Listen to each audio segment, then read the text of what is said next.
The U.S. economy grew faster than initially thought in the second quarter on solid domestic demand, showing fairly strong momentum that could still allow the Federal Reserve to hike interest rates this year. Gross domestic product expanded at a 3.7% annual pace instead of the 2.3% rate reported last month, the Commerce Department said on Thursday in its second GDP estimate.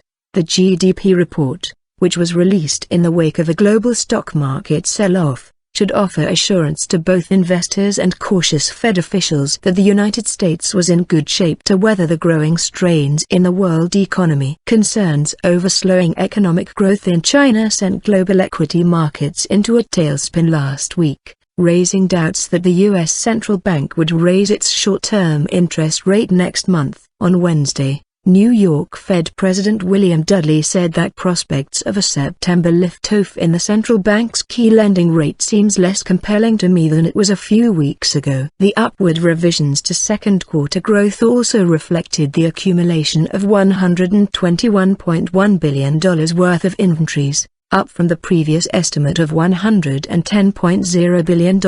That meant inventories contributed 0.22 percentage point to GDP instead of subtracting 0.08 percentage point as reported last month. While the huge inventory build will likely weigh on growth in the third quarter, the blow could be softened by rebounding business investment on capital goods. Economists polled by Reuters had expected that second quarter GDP growth would be revised to a 3.2% rate, underscoring the economy's solid fundamentals. A measure of private domestic demand, which excludes trade, inventories and government expenditures, increased at a 3.3% rate, instead of the previously reported 2.5% pace. Consumer spending, which accounts for more than two-thirds of U.S. economic activity, grew at a 3.1% rate, rather than the 2.9% pace reported last month. Consumer spending got off to a brisk start in the third quarter,